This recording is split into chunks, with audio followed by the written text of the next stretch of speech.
Jon Stewart thought he was about to deliver another perfect takedown until Congresswoman Jasmine Crockett walked into his studio and completely flipped the script in a way that left everyone speechless.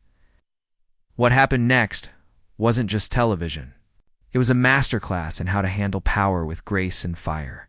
The Newark studio was buzzing with that familiar energy of a live taping. Jon had his usual confidence, coffee in hand, notes perfectly organized. His team knew the drill by now. Bring in a political figure, ask the tough questions, get the viral moments, and send the audience home entertained. But tonight felt different from the moment Jasmine Crockett's name appeared on the guest list. She'd been making waves across every political platform for weeks. Her congressional hearings were going viral, not because of drama, but because of her. Surgical precision in questioning witnesses. Twitter was calling her fearless. Political analysts were calling her dangerous. Jon was calling her his next target. In the green room, Jasmine sat calmly scrolling through her phone while the makeup artist nervously asked if she wanted different lipstick for the third time. The assistant kept offering water with that brittle smile people give when they're expecting fireworks. Jasmine had seen this routine before. Young black woman in Congress equals automatic assumption of attitude and confrontation. She adjusted her emerald green, blazer deliberately chosen to be vibrant but professional, firm but not flashy, and walked toward the stage entrance. The studio lights hit her as Jon finished his opening monologue, the usual rhythm of political satire filling the room with jabs, irony, and punchlines about congressional incompetence. Tonight we have Congresswoman Jasmine Crockett with us, Jon announced with his trademark grin. She's been making waves. Sometimes tsunamis, depends who you ask. The applause was polite, curious. She walked on with a composed smile and firm handshake. "Welcome," Jon said, gesturing to the guest chair. "Glad to be here," she replied, her tone warm but steady. They sat, and the first few minutes played out like any other political interview. Light commentary, headline exchanges, friendly banter about her viral moments. Jon teased her about that courtroom-style questioning during recent hearings. "Listen," she said with a chuckle, "if you come into a hearing pretending to forget the truth, don't be surprised if I help jog your memory." The audience laughed, appreciative and curious. But Jon leaned in slightly, ready to land his first real hit. "Fair enough," he said with that knowing smirk. "But some folks say your approach is more courtroom drama than congressional decorum. Are you trying to question witnesses or audition for Law and Order?" That got the crowd laughing louder. Classic Jon Stewart setup and punchline. But Jasmine just tilted her head and smiled faintly. "I'm not interested in entertainment," she said. "But I know how to hold someone's attention when the stakes are real." A slight murmur rippled through the audience. Jon raised an eyebrow. Not thrown off yet, just intrigued. The cameras kept rolling. And somewhere on Twitter, political bloggers were already live posting. One tweeted, "Crockett walks in calm, Stewart's warming up. This is going to get interesting," but what nobody in that studio knew, not even Jon, was how quickly the tone would shift from playful sparring to something much deeper. Something that would leave the comedians speechless and the audience on the edge of their seats. Jon leaned back in his chair, legs casually crossed, fingertips pressed together in that way he always did when lining up a bigger punch. The crowd was still chuckling from his Law and Order joke, but Crockett hadn't blinked. Her posture didn't shift, no forced laughter, no defensive body language. She looked at him like she'd already read his next 5 moves. "So Jasmine," Jon said, dragging out her name just slightly, "I watched your exchange during the May hearings, the one where you grilled that energy executive about campaign contributions. That was thorough." There was amusement in his voice, but the edge was definitely there. "Thorough's a nice way of putting it," Crockett nodded. He dodged every question like his job depended on it. "I just didn't let him get away with it. But do you ever think, Jon," said leaning forward with that tone that had made careers and destroyed reputations, "that aggressive, interruptive style can backfire? Like, doesn't that play into the whole angry woman in Congress narrative people are so ready to slap on you?" The pause that followed was electric. Even the camera seemed to hesitate. Crockett's eyes locked directly with his. "Do you ever think?" she said with perfect calm, That tone, sarcastic and dismissive, can distract from the fact that the house is on fire. The air in the studio thickened. No laugh track now. John smiled slightly, but it wasn't smug anymore. It was real. Like he hadn't expected her to catch the pass and throw it back with twice the force. "You think I'm being dismissive?" he asked. "I think you're doing what people do when they're more comfortable critiquing how a problem is addressed than confronting the problem itself," murmurs from the studio audience. A few audible sounds of agreement from the back rows. John cleared his throat. "All right, fair. But I think it's fair to ask whether confrontational politics is productive, especially on television, where optics outweigh substance most days. You know what's wild?" she said, folding her hands calmly. "Nobody ever says that when men raise their voices in hearings. Nobody says that when a senator from Iowa points his finger and yells. But if I lean forward, use a firm tone, suddenly I'm the angry one. It's funny how accountability feels like confrontation. Depending on who's asking the questions, the audience didn't just clap. They responded with intent. John didn't argue, not yet. He adjusted in his seat, clearly recalibrating. So where's the line? Between being passionate and performative? That line depends on who's drawing it and why, she replied. The applause grew stronger. In the control room, the lead producer shot a look at the director. This isn't what we expected. The director just grinned. Nope, this is better. John exhaled through his nose, glancing at his notes, then back up. You're not afraid of being misunderstood. Are you? Every woman in power is misunderstood by default, Crockett smiled. That's the cost of showing up. I don't need everyone to agree with me. I just need them to hear what I'm actually saying. A ripple of energy ran through the room.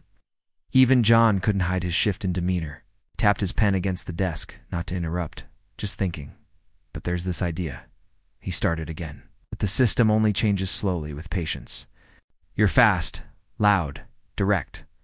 I'm not loud, she interrupted smoothly. I'm clear. And slow change sounds nice when you're not the one waiting. That hit. A college student in the audience sat forward. A man in the third row whispered something under his breath. John was about to find out that his usual playbook wasn't going to work tonight. John took a sip of water and set it down slowly, like he was giving himself time to decide how honest he wanted to get. He said, eyes narrowing slightly. I respect the fire. I do. But sometimes it feels like your hearings are more theater than legislation. A soundbite machine, good for Twitter, not great for governance. The comment landed like a whisper in a quiet room, sharp, precise, and loaded. With familiar condescension, the audience tensed, unsure whether to laugh or wince. A few did both awkwardly. Jasmine didn't move. She didn't blink. She just let the silence stretch until it became uncomfortable for everyone except her. I'm curious, she said with perfect. Did you say the same thing when Senator Booker raised his voice over police reform? Or when Bernie Sanders tore into Big Pharma? Or is it only theater when it's me? John's eyebrows lifted. Come on, ... No, I'm serious, she continued, her voice still soft but cutting. Because I don't remember anyone saying it was performative when you were going viral on Comedy Central every night calling out the Bush administration. Is that theater? Or was it truth made visible? John leaned back, caught off guard. Murmured again, quieter this time, more thoughtful. I'm not above criticism, Jasmine added. But I notice who gets accused of putting on a show. It's never the loudest. It's just the loudest woman in the room. John sat up straight, searching her expression for any sign of anger. He didn't find it. You're telling me everything you do in those hearings is about substance? No, she replied. I'm telling you that when substance is ignored long enough, sometimes you need volume to wake people up. There was no applause this time. It's no need. It was one of those moments where people didn't clap because they didn't want to miss a single word. John, usually the one controlling the pace of every conversation, now felt like he was trying to catch up to something that had shifted completely out of his control. Look, he said, attempting to regain his footing. I get your frustration with the system. But a lot of Americans feel exhausted by outrage. They want results, not viral moments. She tilted her head slightly. And what do you think outrage is born from, John? Boredom? No, it comes from watching people lie under oath. Watching corporations dodge accountability while Americans can't afford their insulin. You don't get polite solutions in impolite circumstances. The control room was dead silent. Producers stared at their monitors. Someone whispered, "She's not playing defense. She's rewriting the format." John gave a half smile, more out of respect now than sarcasm. "I guess you're not here to be liked. I'm not here to be softened," she answered. "I'm here to say what most folks won't when the cameras are off." That line did it. A low but steady clap. Started in the back rows, then more hands joined in. Not explosive, just undeniable. For the first time in the entire segment, John looked genuinely paused. Not shut down, but reflective. Like he was running back his own words in real time. "I'll say this," he said, his voice more measured now. "You don't dodge. I can respect that." "I don't have the luxury," she replied. But Crockett wasn't finished. "Now what?" she said next would shift the entire conversation from political sparring to something much more personal and powerful. The studio lights hadn't changed. But something about the atmosphere had shifted completely. Even the warmth in John's smile had cooled into something more contemplative. You could feel him recalibrating, maybe because he was starting to realize that Crockett wasn't there for the usual political theater. So, he said after a short beat, "If I'm being real with you, I still think tone matters. I think how you deliver your message can decide whether people listen or just tune out." Jasmine leaned forward slightly, not aggressively, just intentionally. "People already tune us out, John. That's the point." He opened his mouth to respond then, paused and let her continue. "They watch the circus, the sound bites, the edited clips. But when I sit in that hearing room, not talking to CNN, I'm talking to the woman in Shreveport who's skipping medication because she can't afford it. I'm talking to the public school teacher in Tulsa who's working a second job and still can't buy new books for her classroom." John sat completely still, listening. "I raise my voice because for some people, it's the only one they'll ever hear that. Speaks up for them." She wasn't grandstanding. She wasn't delivering a campaign slogan. She was just telling the truth, and you could feel the weight of it settling across the entire room. John cleared his throat. "But you must know not everyone sees it that way. You get labeled difficult, divisive." Crockett gave a quick smile, almost amused. "You ever hear a man called divisive for having an opinion?" "Sure," he started, then stopped. "Not like this. Let's be real." Another pause. He didn't fight her on it. "You know what frustrates me most?" she continued, sitting back but still holding. "Eye contact. It's not when people disagree with me. It's when they pretend the rules are the same for everyone, and I just happen to be the loud one." John slowly nodded. "You're saying the standard isn't equal?" "No," she said. "I'm saying the standard was never meant to be equal." "And when someone calls that out with fire, they don't like the reflection." The audience let out a few audible sounds of recognition. No laughter, no overreaction, just complete attention. John leaned forward again, but this time with less edge. "So, what do you want people to take away from your style, your approach?" "I want people to stop thinking politics is supposed to be polite. Lives are on the line. People are hurting. If we can accept yelling on reality shows and Twitter arguments, why does our tone only become a problem when it's in defense of actual people?" John blinked. "You're saying moral clarity should be louder?" "I'm saying it's already loud. We just act like it's background noise." A woman in the front row put her hand to her mouth. Someone whispered to the person next to them.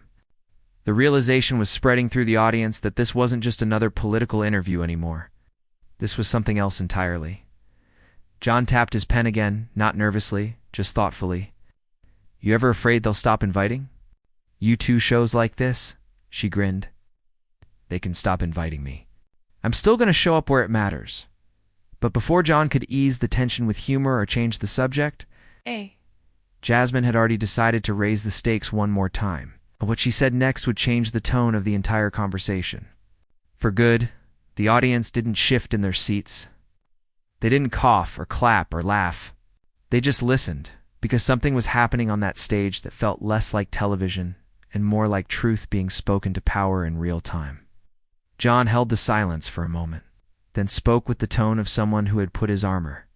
"Dal, you said earlier the system was never meant to be equal. What did you mean by that?" Jasmine exhaled, not in exhaustion but in patience.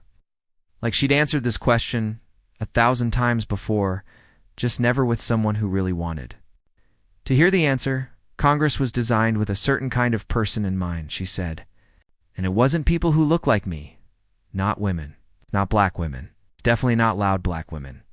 The crowd stilled again, not frozen, just careful. A few heads nodded. Others had furrowed brows, processing. They expect us to be grateful, just for being in the room, she continued. Like being elected should be enough.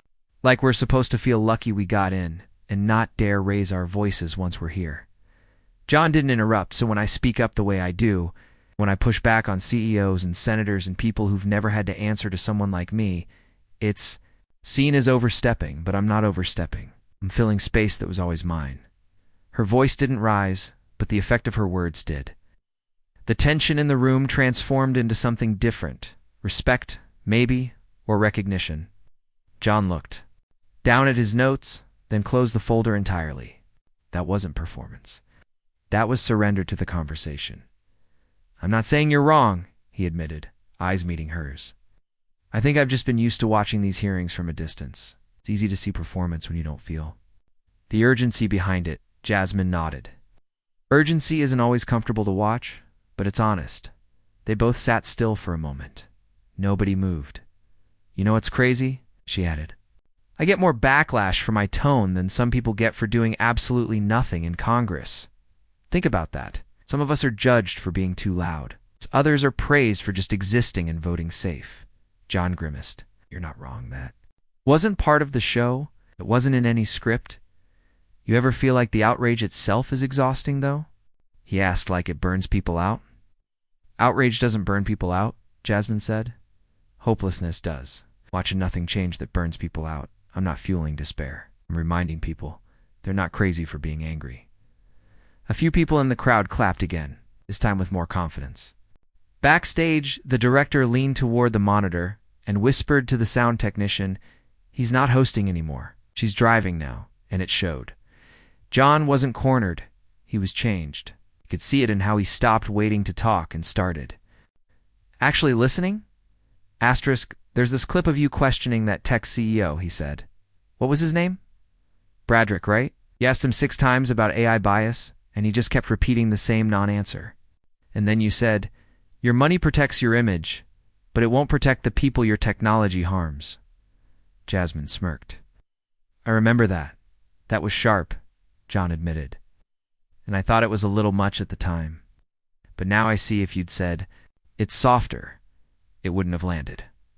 "Exactly," she said. "There's a cost to being clear, especially when you're a woman in politics.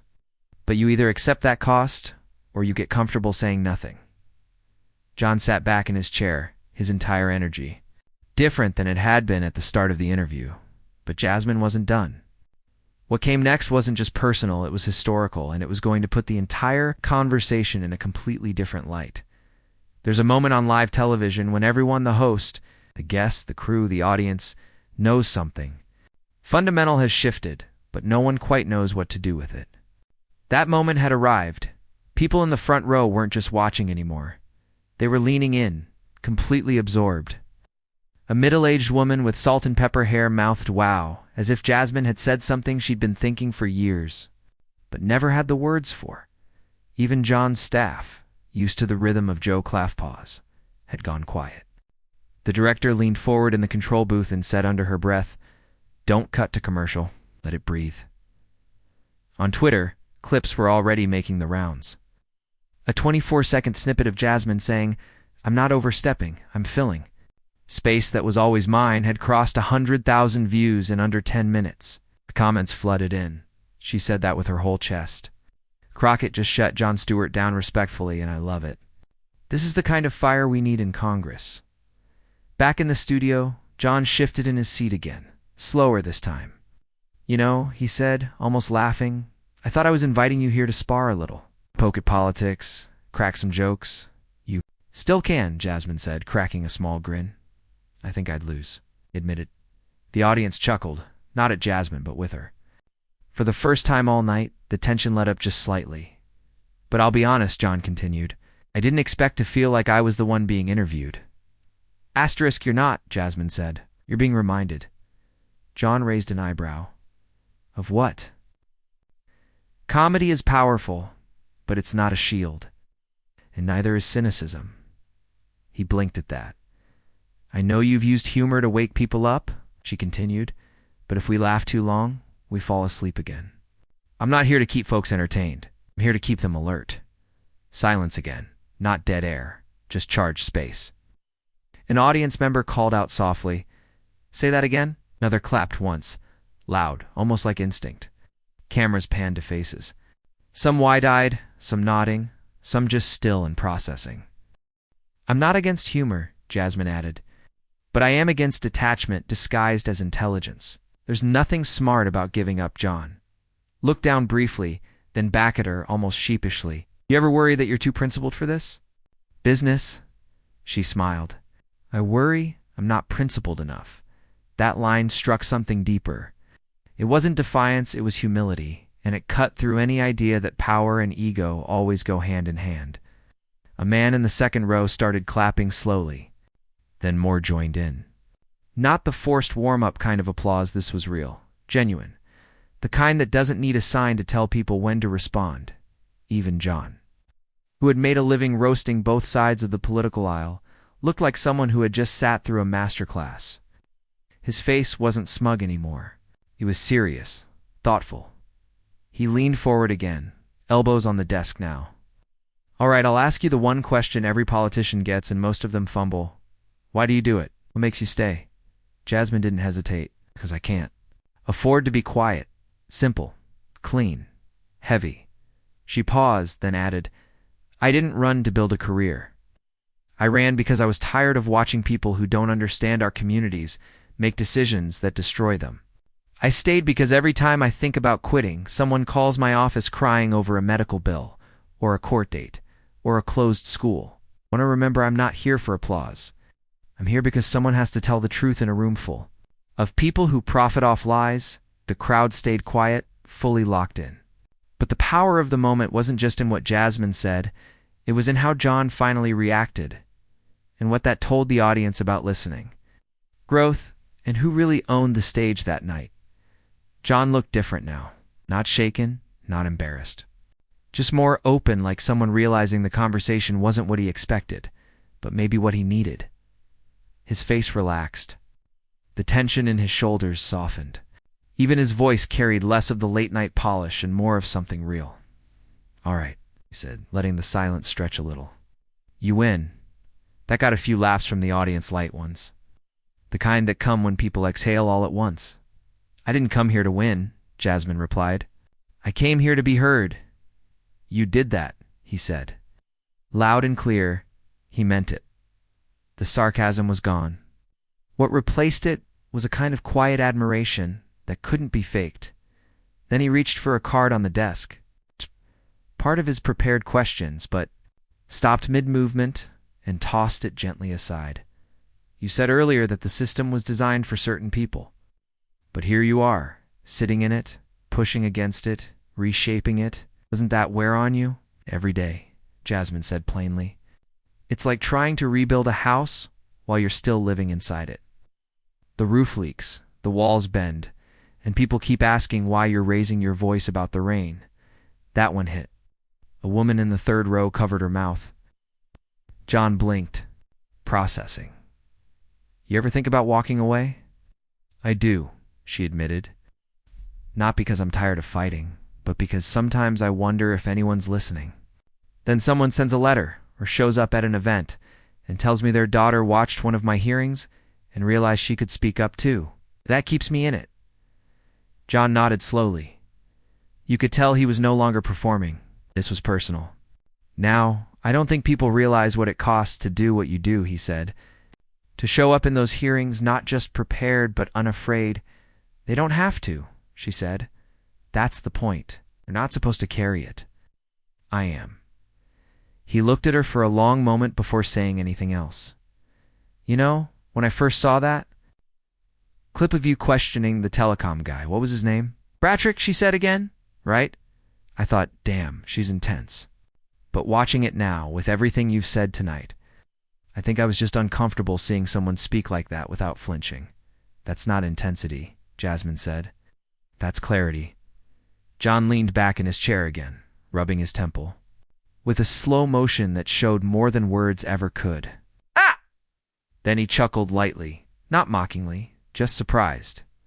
I thought I invited a guest, he said. Turns out I invited a reckoning. The audience laughed at that, not at Jasmine, but at John's honesty. It was the first time in the interview he didn't try to steer or deflect. He just let the truth be what it was. I've made a career asking questions, John added. But maybe I've been too quick to dismiss the answers that don't sound like what I expect. You're not alone in that, Jasmine replied.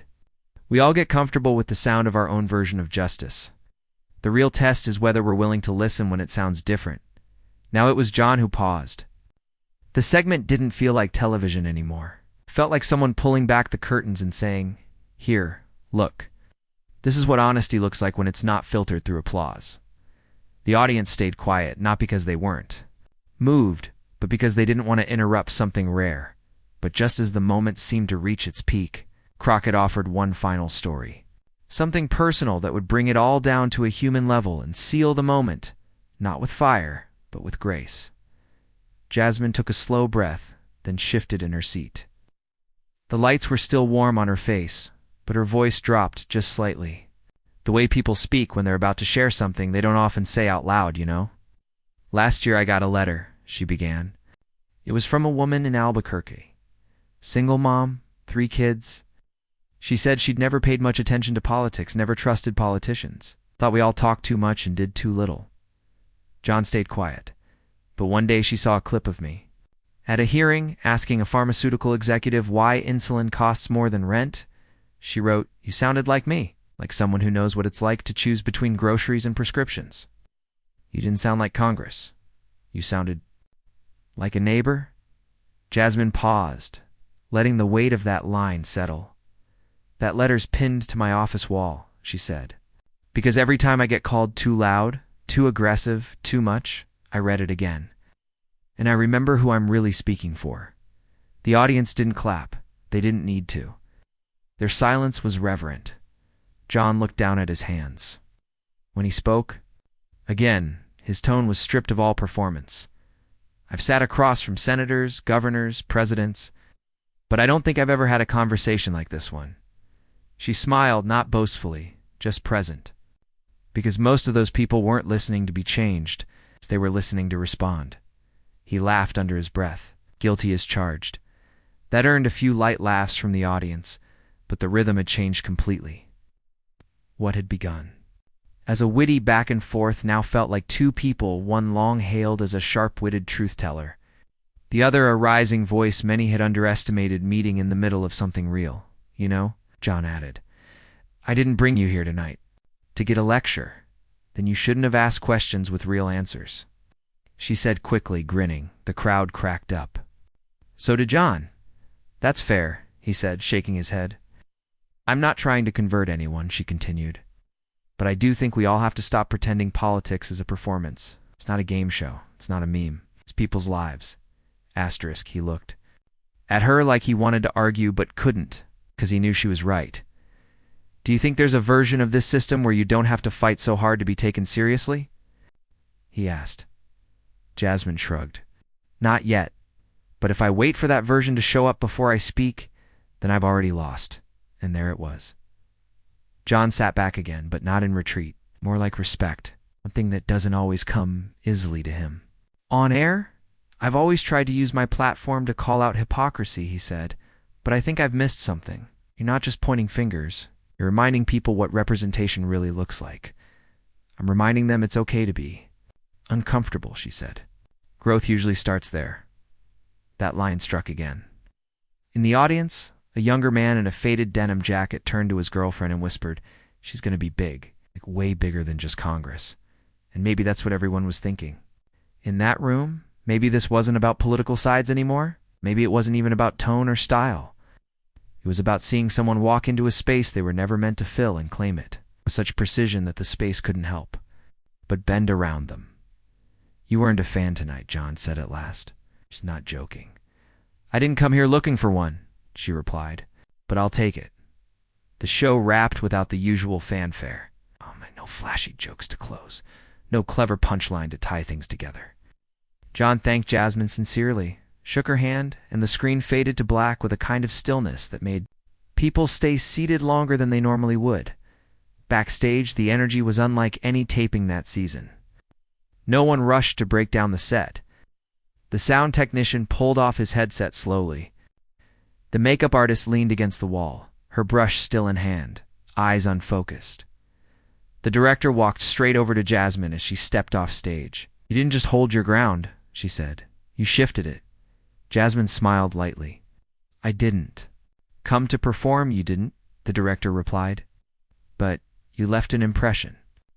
Trust me, by the time Jasmine reached her hotel room in Jersey City, her phone was vibrating nonstop. Not just calls and texts, hundreds of mentions, retweets, clips, reactions. A trending hashtag had formed, Crockett Clarity. The 34-second clip where she said you don't get polite solutions in impolite circumstances had already hit 4 million views. And that wasn't even the most circulated moment. Political analysts were chiming in. One of the most powerful interviews I've seen on late-night television. Crockett just changed the tone of how political conversations are held on air. This was not a takedown. It was a teaching. Even people who usually leaned toward John's point of view were admitting it. She hadn't just matched him. She'd brought him somewhere he didn't expect to go, and he respected her more for it. John's own team posted a tweet from his account an hour after the show aired. "Respect to Representative Jasmine Crockett. She came prepared, she came honest, and she came sharp. That's what democracy looks like." It was retweeted over 100,000 times in 6 hours. Jasmine sat on the edge of her hotel bed, scrolling slowly. The comments weren't just about her wit or her delivery. They were about how she made people feel seen. A retired teacher in Oregon wrote, "I've never heard anyone talk like that on television. Felt heard for the first time in years." A high school student in Phoenix commented, "I want to run for office one day. Tonight gave me permission." Her chief of staff called from D.C., nearly out of breath. "Are you seeing this?" "I am," Jasmine said calmly. "Do you know what this means? This wasn't just a good segment. You just shifted your entire national profile. People who never knew your name are quoting you." Jasmine stayed quiet for a moment, then said, "They're not quoting me. They're quoting the truth." Back in the studio, John stayed late. He sat alone at his desk, watching the playback. Not the jokes, just the moments where she sat still and told the truth, like it didn't care about ratings or viral clips or anything. Except being heard, he hadn't been embarrassed. He hadn't been outmatched in a mean-spirited way. He had been challenged, and challenged well. He scribbled a note on a scrap of paper and handed it to the director before he left. It read, "Book her again, but next time, let's really listen." By morning, mainstream media was covering it like a moment. Some were even calling it historic. But for Jasmine, it wasn't about a victory lap. It wasn't about going viral or trending or clapping back. It was about a shift in the room, in the tone, and the expectation. For so long, politics had been treated like a performance with roles already assigned: who talks, who interrupts, who gets the final laugh. But that night, Jasmine didn't ask for a role. She rewrote the script entirely. But what she said off camera, right before she left the studio, would carry the loudest message of all. A reminder to everyone watching exactly why voices like hers are needed more than ever. The hallway outside the studio was quiet. Most of the crew had packed up. The bright glow of the live sign above the door had gone dark. Jasmine walked out alone, her phone still buzzing, but she ignored it. She didn't need the noise. What she needed, she already had. Clarity. It's not just about what happened on stage, but about why she had walked into that building in the first place. As she reached the lobby, one of the younger interns, maybe 19, maybe 20, rushed up behind her, slightly breathless. "Congresswoman Crockett," he said, almost stumbling over the title. She turned, polite but guarded. I just wanted to say, I've been working here for a year, and I've never seen anything like that. You didn't raise your voice. You didn't back down. You just stood there and made it clear. She smiled gently. Thank you. He hesitated. Can I ask? Use something? Do you ever get tired of having to explain what should already be obvious? That made her pause. Yes, she said softly. But I don't explain for the people who already made up their minds. I explain for the ones still deciding what to believe. The intern nodded, eyes wide as if a part of him had just grown up in real time. As she stepped out into the evening air, Jasmine thought of her grandmother. She used to say, "Don't waste your voice trying to be heard by everyone. Just be loud enough for the right ones." And maybe that's all she had done tonight. Shouted, not silenced, just clear. Back in D.C., her